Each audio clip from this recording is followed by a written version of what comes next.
I guess I was inspired by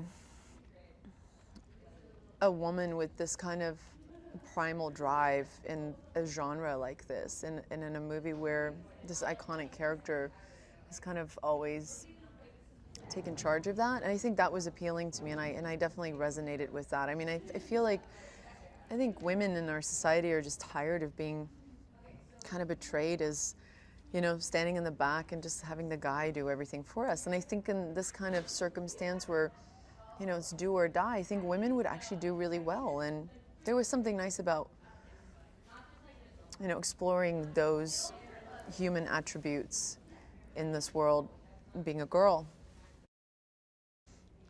I think that they're similar in that they both had to survive in a very harsh world, and I think they both carry a tremendous amount of pain and a tremendous amount of anger and guilt, and also I think they both kind of represent in this movie this almost that they've almost come to a place of complete hopelessness, and yet there's just this one sliver of a chance left, and it's almost like you do it now or you're never going to do this again.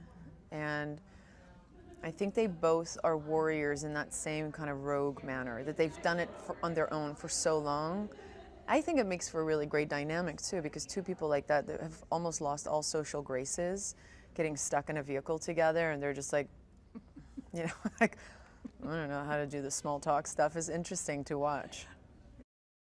We had a lot of time. The movie had so many stops and starts that there was like a 3-year period where we were all just kind of like getting ready to make this movie, and the pot was boiling a couple of times.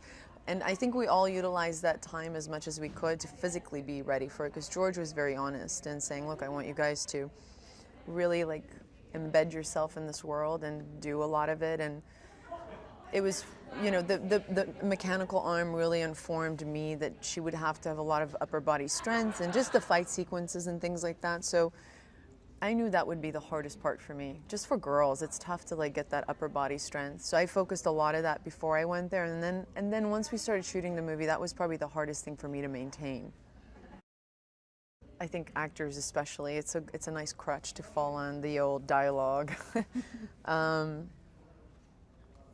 It made sense to me though, the more George talked about it and how language would be a luxury in this world.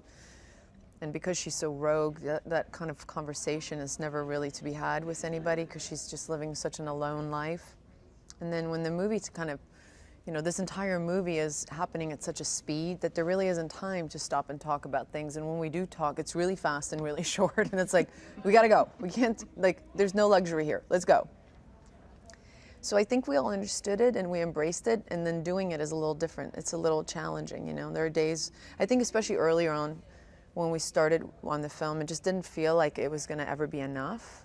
And then it became somewhat second nature, and it became so authentic to the world that we all thrived in it. I think that this is a standalone movie. It happens to, you know, carry this pedigree and this iconic character that if you were around and you know the last 3 films, you would really appreciate all of that with this film. But if, you know, if you're a younger generation and you've never heard of Mad Max, I think that you will, that you can completely lose yourself in this and not feel lost or anything like that. I do feel like it's a standalone movie.